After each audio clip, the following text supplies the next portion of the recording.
this is Matthew this time, Matthew 21. I'd like us to read the Word of God together. Let's stand. Matthew 21. And also we'll turn to, I'll just double check.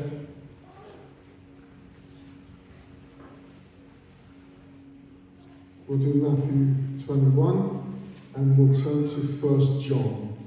At the back of your Bible there's Matthew, Mark, Luke and John, but there's also John right towards the end, not far from Revelation. We've got one verse to read from there, 2 verses of them. Would you read it loudly with me? And when they drew nigh unto Jerusalem, and were come to Bethphage, unto the Mount of Olives, then sent Jesus 2 disciples, saying unto them, Go into the village over against you, and straightway you will find an ass tied, and a colt with her. Loose them, and bring them to me. And if any man say aught unto you, you shall say, The Lord hath need of them, and straightway he will send them. All this was done, that it might be fulfilled, which was spoken by the prophet, saying, Tell ye the daughters of Zion, Behold, a king comes, meek and sitting upon an ass, and the colt, a foal of an ass. And the disciples went and did as Jesus commanded them, and brought the ass and the colt, put on them their clothes, and they sat him thereon. And a very great multitude spread their garments in the way. Others cut down branches from the trees, and stored them in the way. And the multitudes that went before and that followed cried, saying, Hosanna to the Son of David! Blessed is he that cometh in the name of the Lord. Hosanna in the highest. When he was come into Jerusalem, all the city was moved, saying, Who is this? And the multitude said, This is Jesus, the prophet of Nazareth of Galilee. Let's bow our heads. Our Father, today we thank you for the power of your word. Let your word be established as we turn in a moment to 1 John chapter 3. And let your word become alive. Let it become personal. Let it become the word for the church. We are in a revival moment, a time of reset. Lord, we're in the time of reset. We're in the time and the year of reset. God, today reset us through your written word and through your spoken word.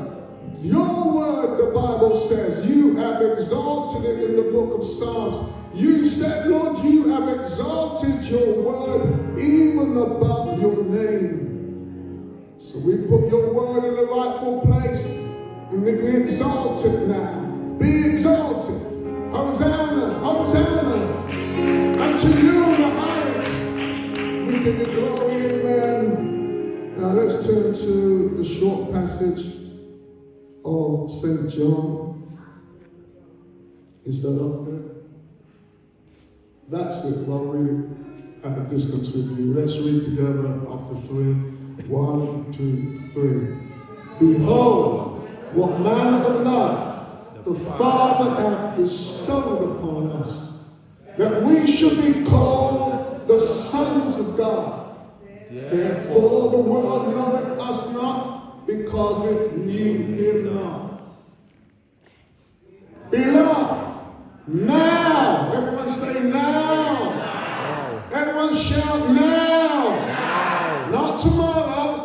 Everyone say now. Are we the sons of God? Let's read together.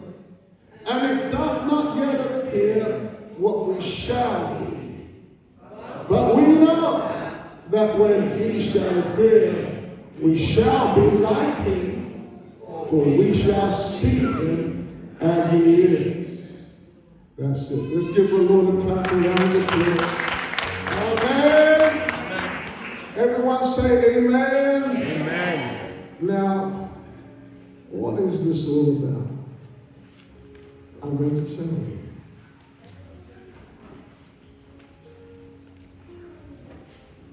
We are at the time of Passover. Everyone say Passover. Passover.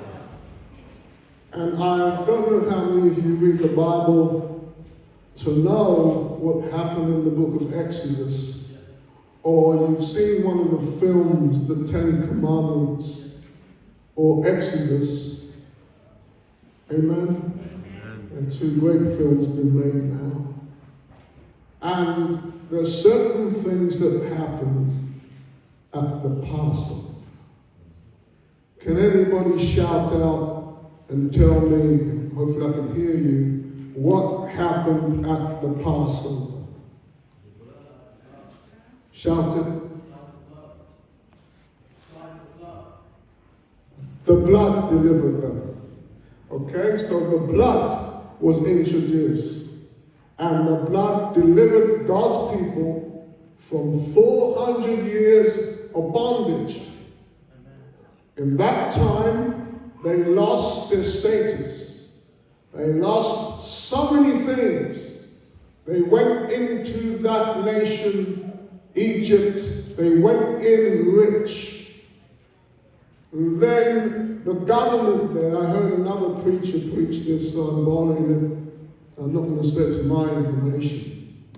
They went in there with the gold.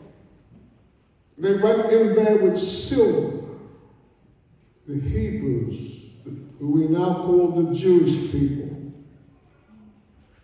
They went in that country with abundance. And what I heard was taught, I haven't checked it through fully, so I don't want to quote it too fully. But what happened was, the government of Egypt historically changed the monetary system. And the monetary system of gold, silver, diamonds, precious jewels was reversed. And they made wooden coins. And they outlawed gold, silver, and precious jewels.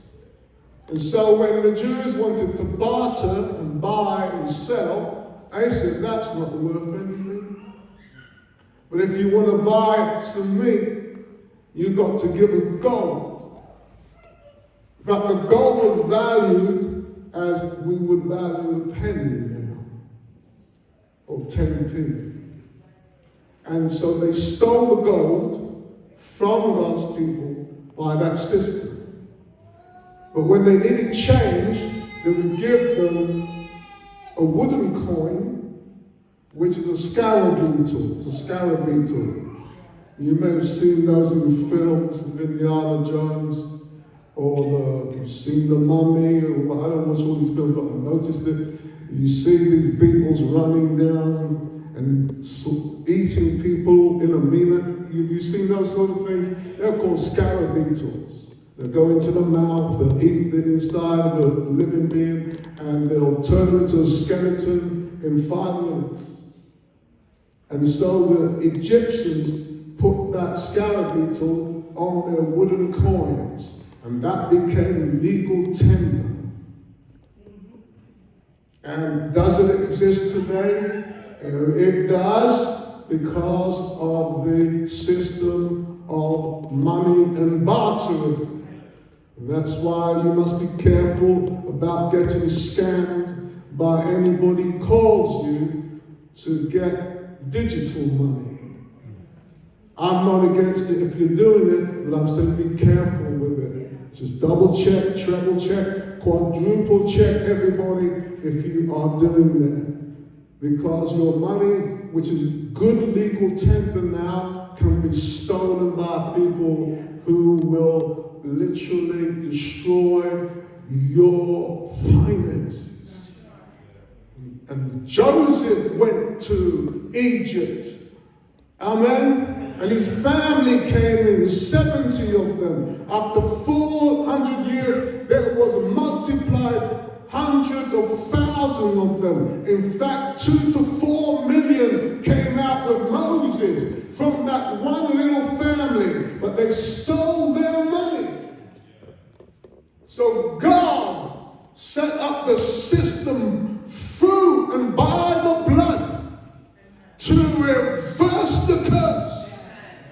And to take back that which was stolen, not from the current generation only, but from the 400 years of generation, 10 generations, where they stole their gold, they stole their silver, they stole their money, they stole all the benefits, and for their posterity, their children to come, was stolen. But Jesus came to do the same. He didn't just save our souls. He didn't just write our name in heaven. He didn't just come here to that if we die and we won't be lost. No, he came also to take back. He came to take back. He came to take back the things that have been stolen from us. Now, I would love you to praise the Lord. Maybe I'm scaring you. If I'm scaring you, I don't need to scare you. But let's give the Lord praise.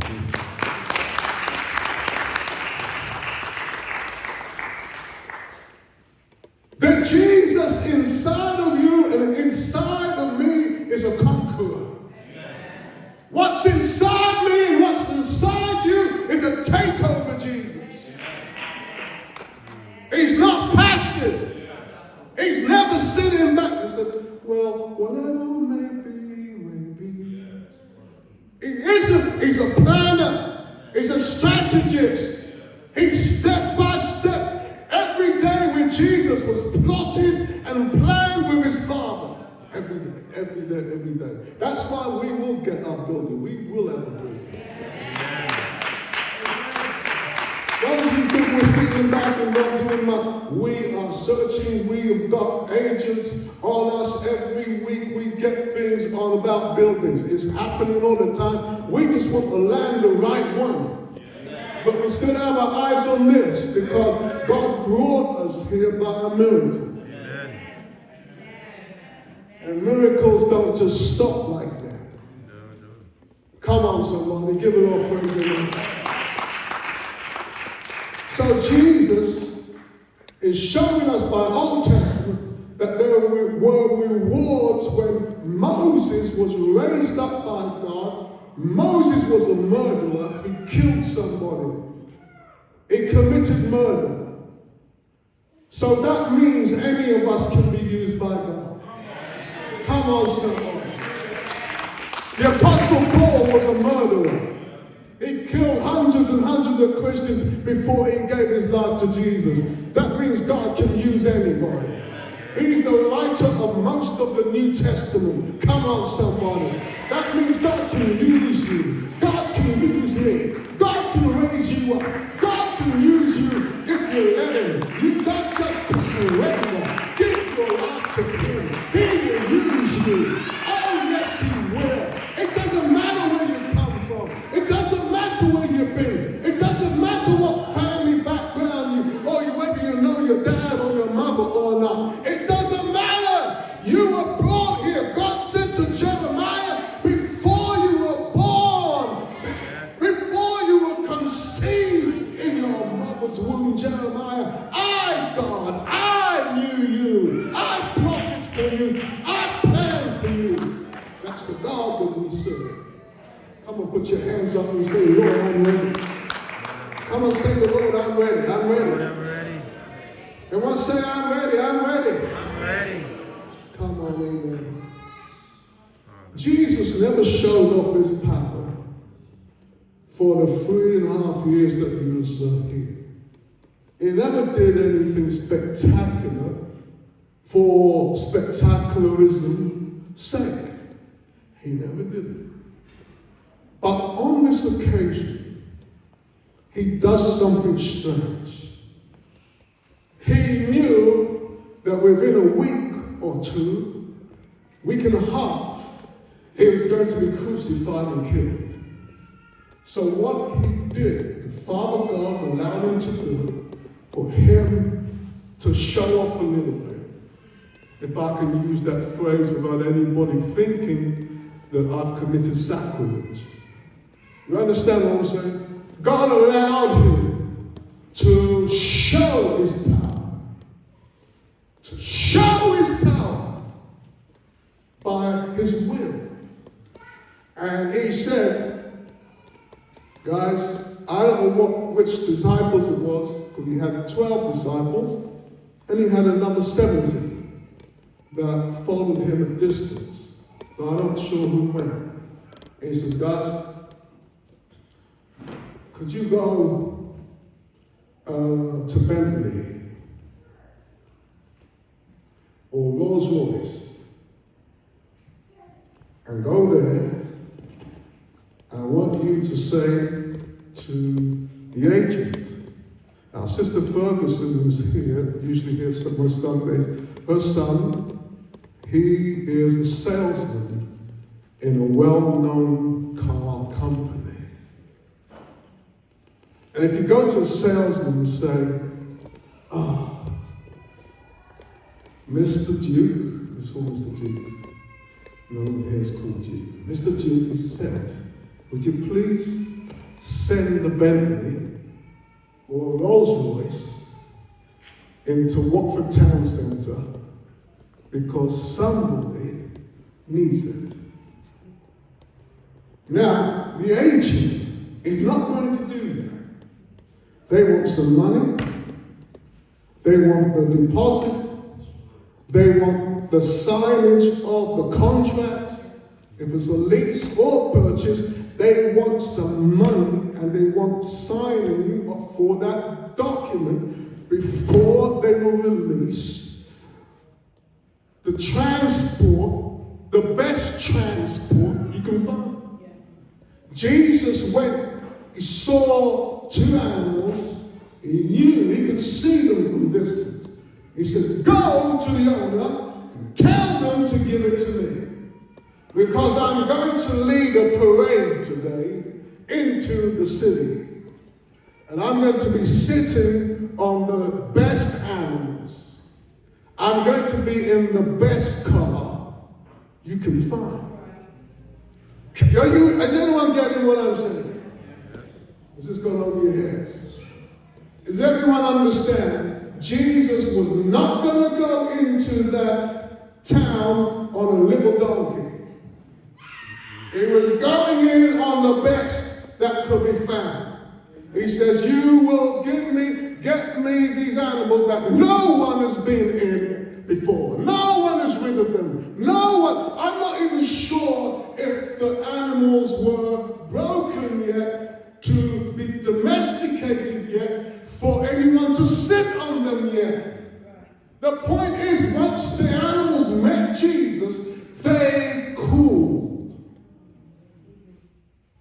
And Jesus sat on them, which no one has been on. So Jesus is teaching us a principle. That when he started to now be acting and moving properly as the Son of God,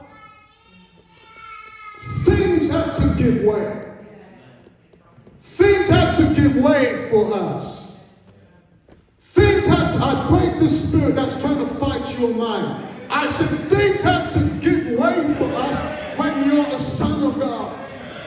I use it generic, I don't say daughters of God because there's a reason, and when I preach next week you'll understand. We are sons of God. We are sons of God. Everyone say we are sons of God. When God created, I better say it now because some may not be here next week. When God created Adam, he called Adam Adam. When God created from the side of the rib of Adam, who did he make? He made Eve.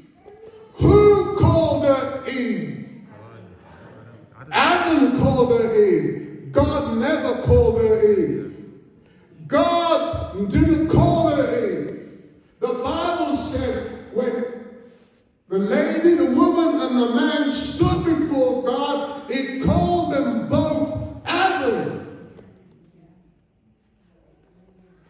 Somebody say amen. Amen. That's why we are all the sons of God. We're some of the females, some of the men, but we're all the sons of God. And that's why the Bible says, now we are the sons of God. Amen. Now the sons of God don't have limits. Come on, somebody. Jesus, he wasn't acting, he was just humble on every little thing. He didn't show off on anything. But he says, this is my final parade. I'm leaving this world with a bang. So I'm going into Jerusalem. I'm not going to be riding a second-hand car. You should be shouting me down. You should be praising the Lord. Somebody give a little praise here. This is your breakthrough. This is your breakthrough. Because you see, Jesus didn't come just for salvation, but he came for deliverance, yes. He came for our healing, yes. But he came for our financial breakthrough. He came to take back what was stolen from your mother and your father. He came to take back what was stolen from your grandmother and your grandfather. He came to take back everything that is connected to your foreparents, which really was yours. Amen. Somebody shout for Jesus. Hallelujah. I suppose that's why God made me a preacher. One thing I found out when he made me a preacher, because I didn't want to be, I could speak anything.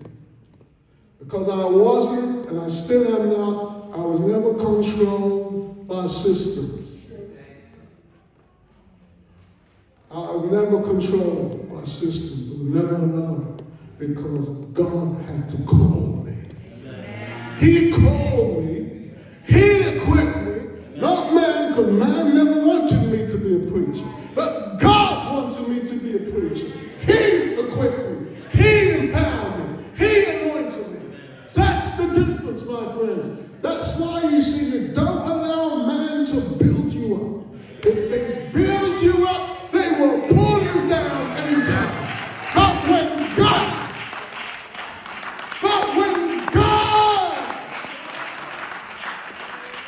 God lifts you up and he says, I'm anointing you to be an evangelist, there is nothing can stop it because he has called you.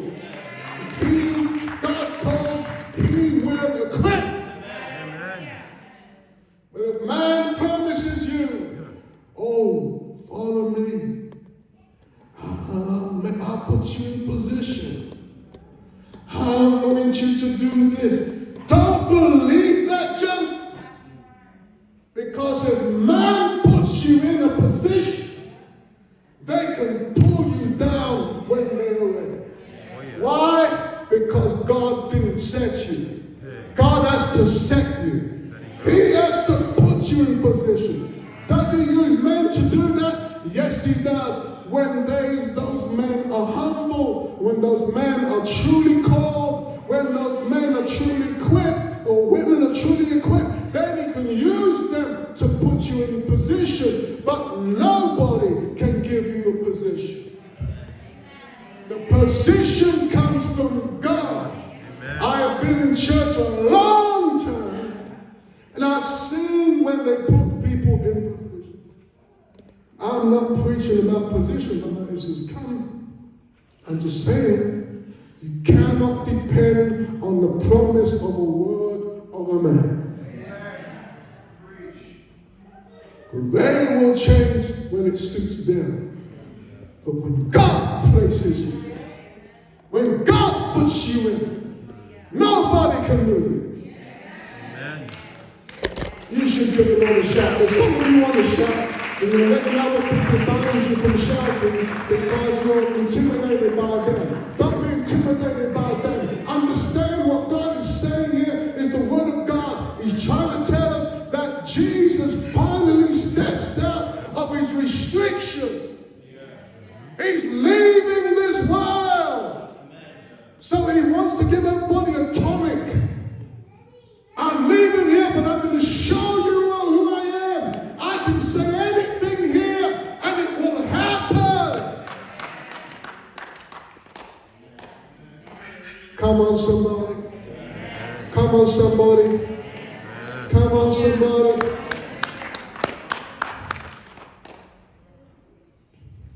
Hallelujah. Someone say hallelujah. Hallelujah. Hallelujah. Now, I have something written from this morning and last night, and I haven't said it yet. Whatever God wants me to say that, we'll find out. But let me close. Everyone say beloved. Now are we the sons of God. The sons of God. And it does not yet appear what we shall be. What we shall be. Just think of those two clauses of the verse. The first part says, we are the sons of God. When are we the sons of God? Is it tomorrow? Is it next month? Is it next year? When is it? Now. Respond. Now. Say it louder. Now. We are the sons of God now. But do we feel like the sons of God? The answer, that's questionable. Because the writer, John the Apostle, who was the closest to Jesus Christ, he really knew the heart of Jesus more than the others. That's why the Lord took him to write the book of Revelation, the same man, because he was close. He's the one, the Bible says, he would put his shoulder and his head on the chest of Jesus. It was a little bit pompous though, because nobody knew that until John wrote it. It wasn't others that wrote it, it was John who wrote it about himself. But the truth of the matter is, he's saying, others were close, but I'm closer. And that worked because he's the one, Jesus comes personally to reveal the revelation in the ends of the world. And he was the one on the island of Patmos, which they could not control. He was burnt, they burnt him in oil. He was the one that Jesus said he wouldn't die. Because he loved Jesus so much. There's a key there. You don't leave this world if you really love Jesus, really deep. Am I saying that other people didn't love Jesus? Yes, of course they love Jesus. But I'm saying, in terms of the work of God, in terms of us completing certain things, God will keep you around. Mother Graham, she worked hard. Into her 80s, there was no stopping with her. Sat with her family yesterday, they said, notice from the day Mother Graham gave her life to Jesus, every day she's in the Bible. Every day she's in prayer. They said they never saw her stop once. That's why God's elevated her. Amen. That's the way to live. Stop, forward and back and forward. And you keep doing this, there's a lot of energy. But 10 years doing it, there's no movement. There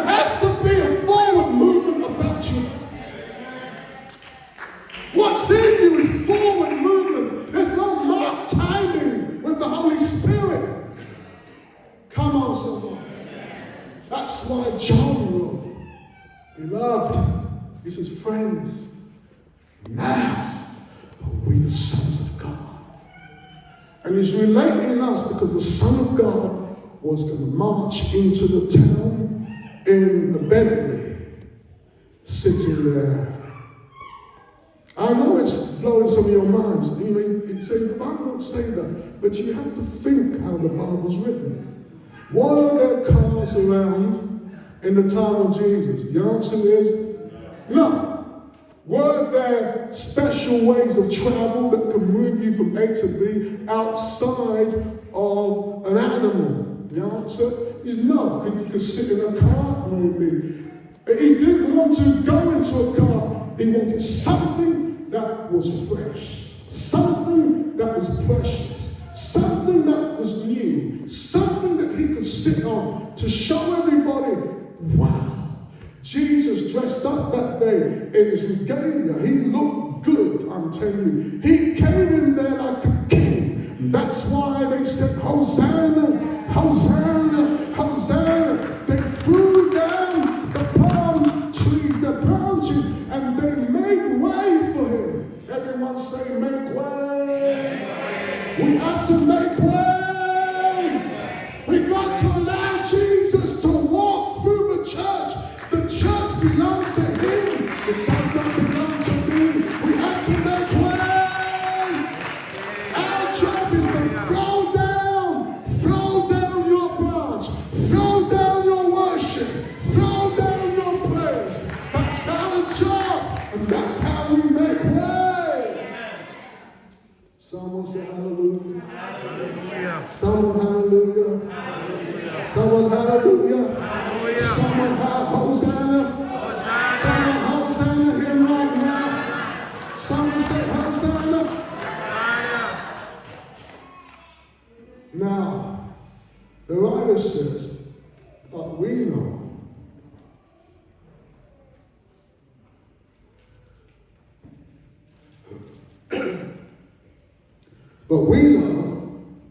when the Lord appears, when he shall return, we shall be like him. For we will see him as he is, as he really is.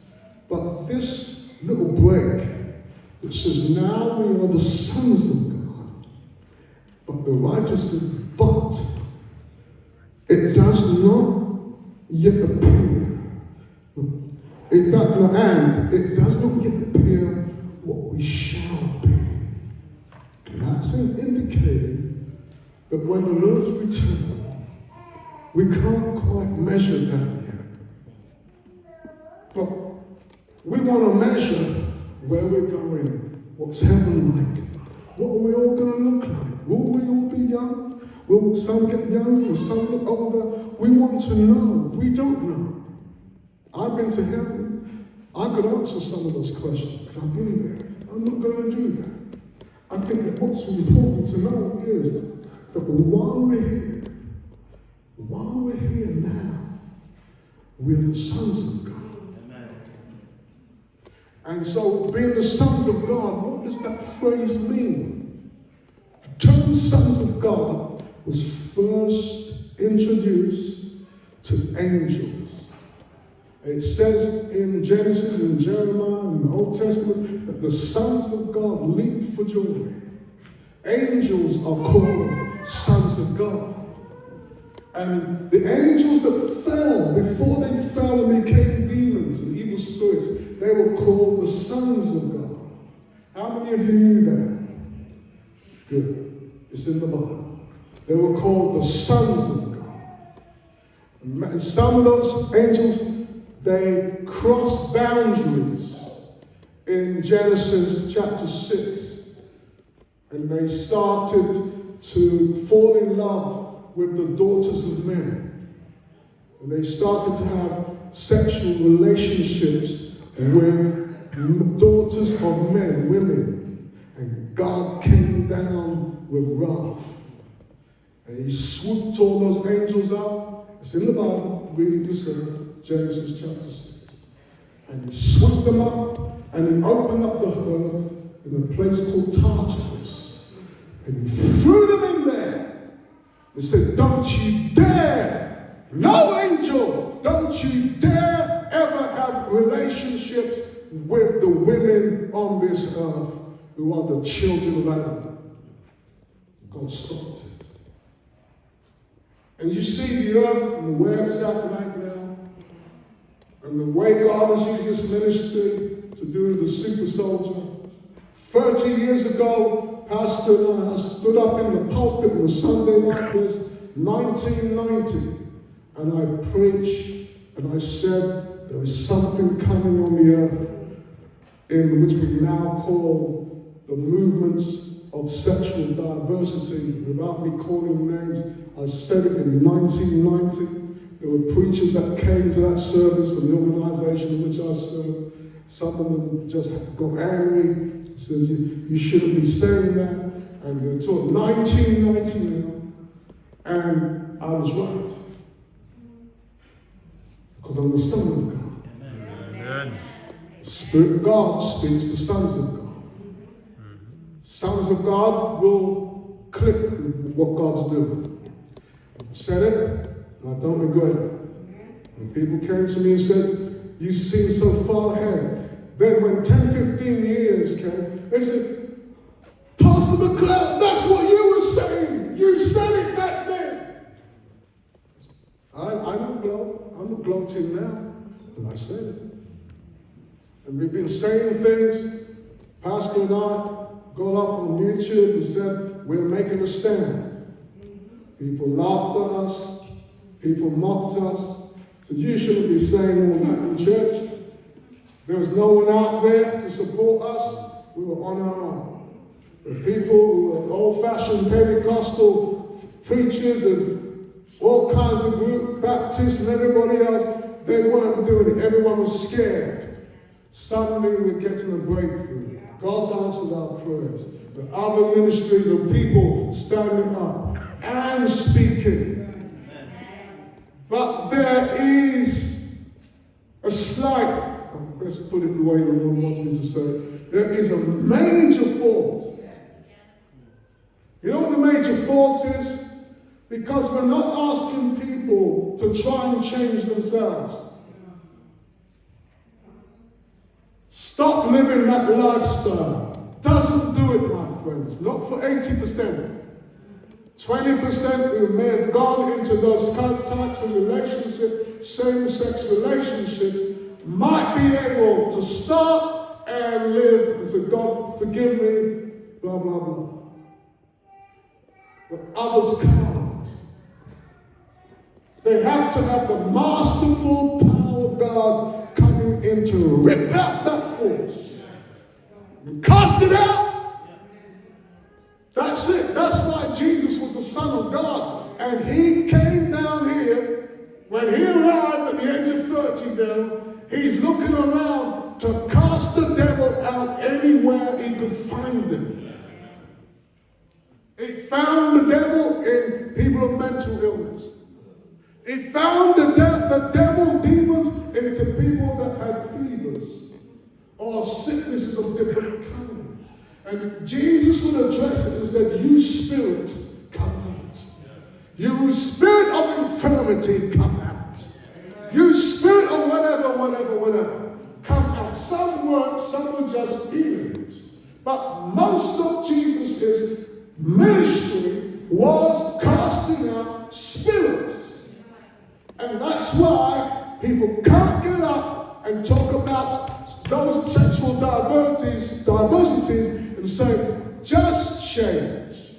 They can't. They will hide, they will hold, they will say they're changing, but the heartbeat of that thing is in them. It's got to be cast out. If it's not cast out, that's the gap, that's the problem. Well done to those who may be hearing me on YouTube, and we are saying it, but you've got to cast those spirits out, and you have to find someone that has got the authority and the knowledge as the Son of God to do it. Jesus was the Son of God.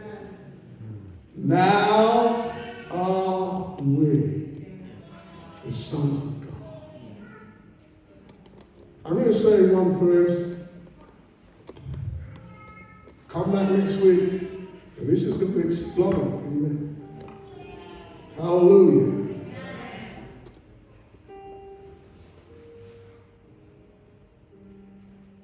I preached in about 1992, this was. I took Psalms 82, which Jesus took. And he told the people, Jesus told the people, you don't know who I am.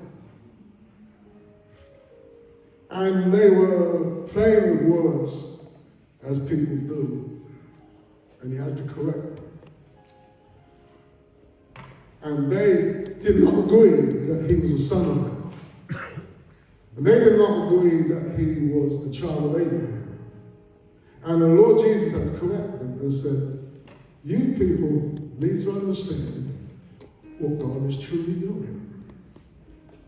We, who are the children of Adam, fallen Adam, your born-again experience is to restore you back, not as Adam was, because the nature of Adam is faulty. It can't be saved. It cannot be repaired. What Adam did when he sold out the world can't be repaired. You can't have Adam in you and expect to be a strong Christian. That's why Jesus went to the cross and he took our places.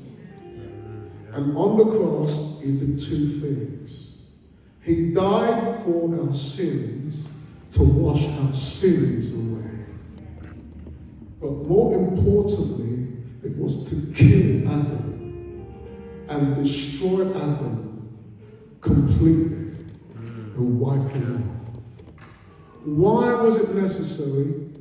Because the blood of Adam was now faulty. When he was created, his blood was perfect.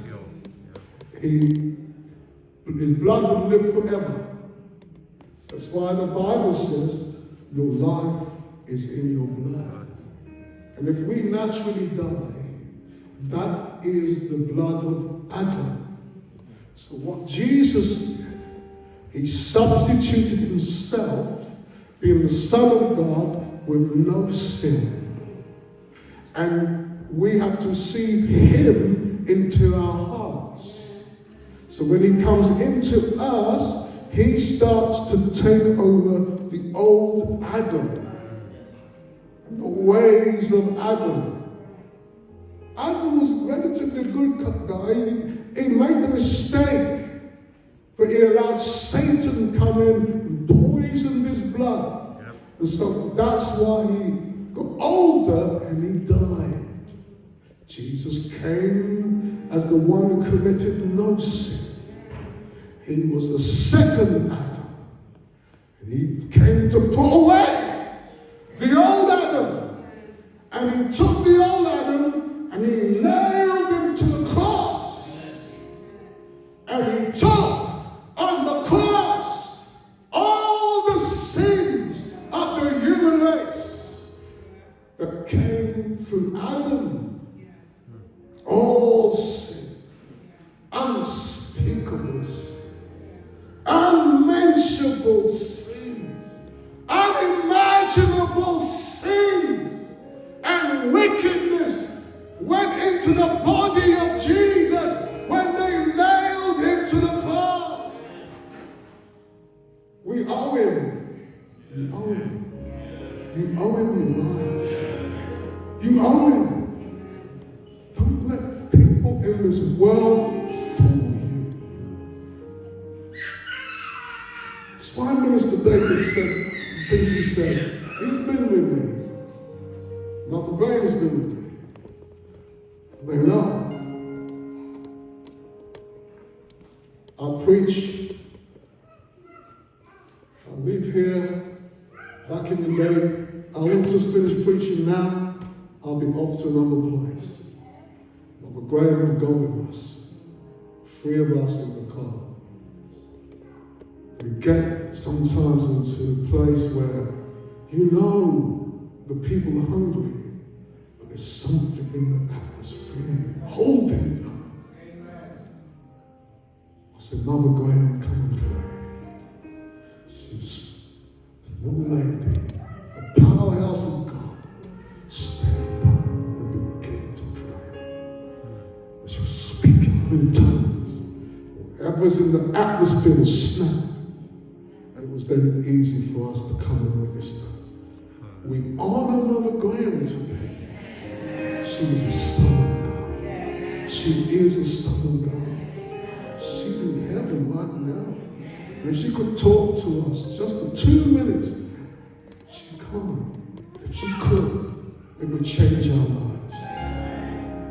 I'm just a human person on this earth trying to explain things. But when you go up there, when you come back, it's glorious. Adam, he was nailed to the cross. Our personal sins were nailed to the cross.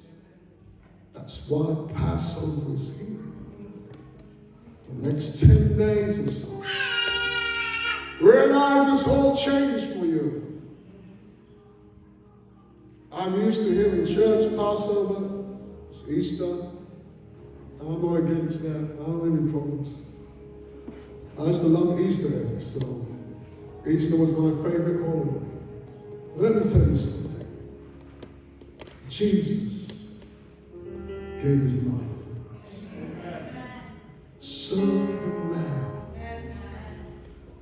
Stop allowing things to come into your life that pulls you away from the path. Everyone say, I will not allow negative things to come into my life that will pull me from the path. Everyone say, I will not allow things to dominate me and change me from the path of God. Whatever I tolerate will dominate. Whatever I touch your chest, whatever is negative and I tolerate, it will dominate. So don't tolerate things that are not good for you. Cast them out. Why do you think I shout like that? Because that's the only attitude that will deal with things that wants you to tolerate them. So when you come to the negative, get rough and tough. Go in that boxing ring and knock it out. You're going to do it like that. The devil's not scared of you. He says, oh devil, in the name of Jesus, leave me. He's just laughing at you. You gotta open your mouth. You gotta stomp your feet. You gotta point your finger. You gotta look serious. You can't be playing now. You know why? You're playing for it's about your own life. God, people went to hellfire this morning. And they're pleading with the demons because they were serving those demons and they were in the Freemasons, they were witches and wizards, and they died this morning. And when they were expected to get their big prize and their present, the demons jumped on them and beat them, and they screamed out and said, we thought we were serving you, Satan. And the Satan's just laughing because he's a wicked spirit. But we are the sons of God. We are the sons of God. We are the sons of God.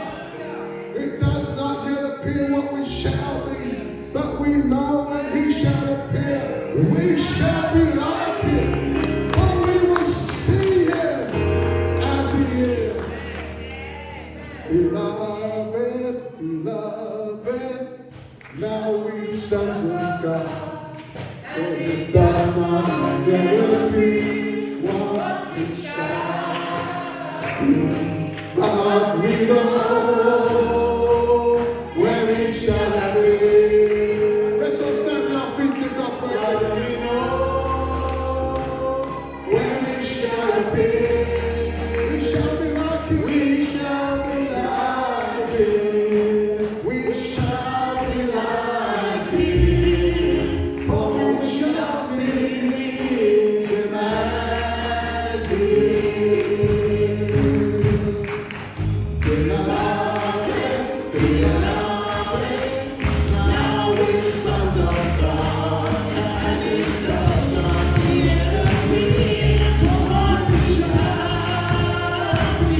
mercy on you.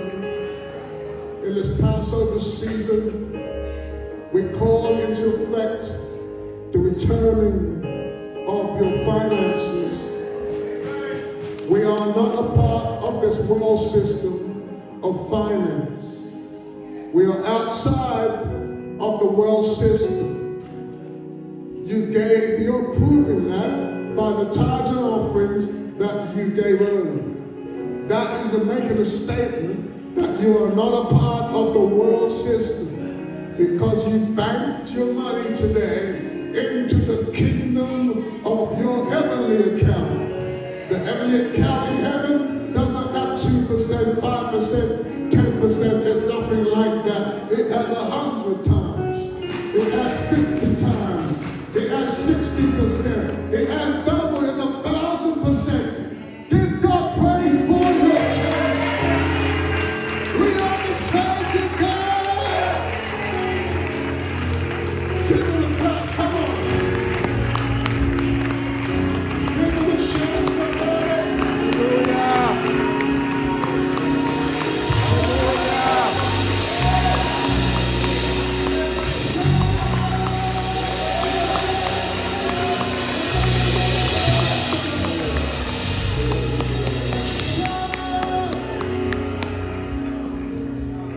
God bless you. Thank you very much.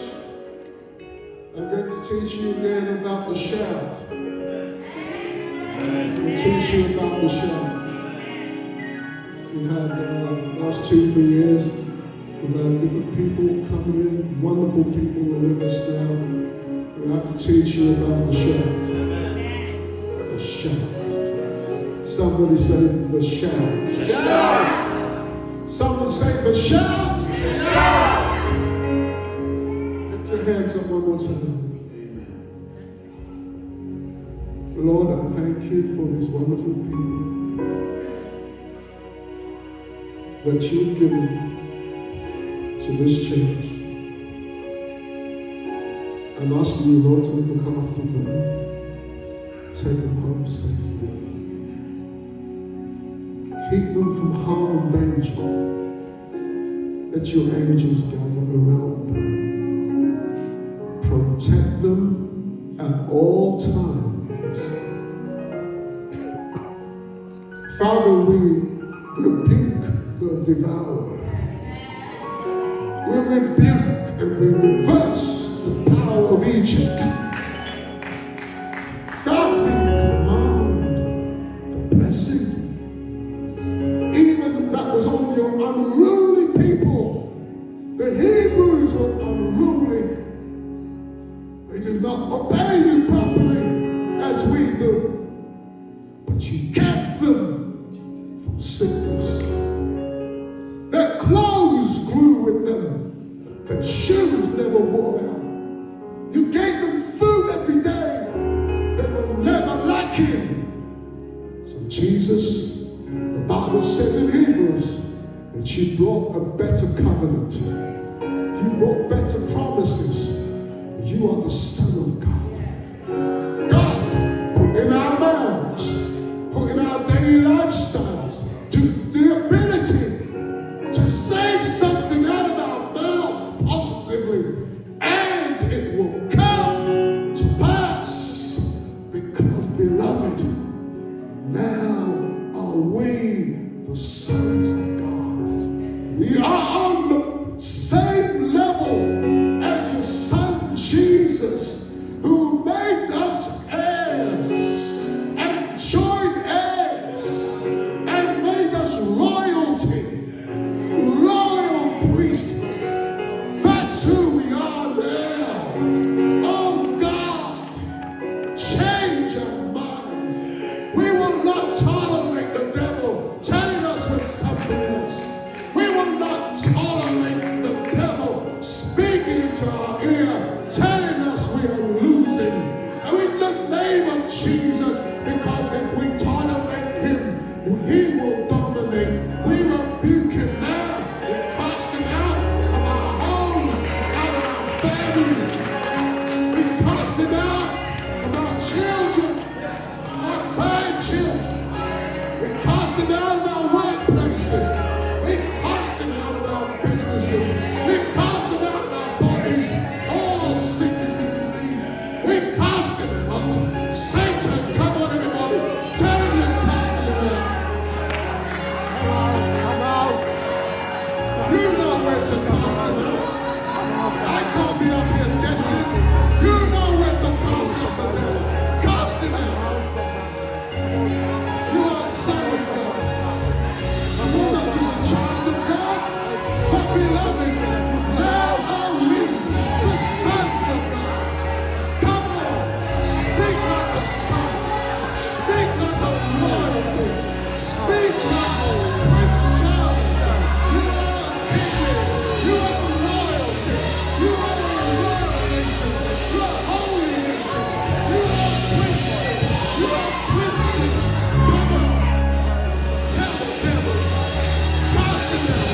scammed.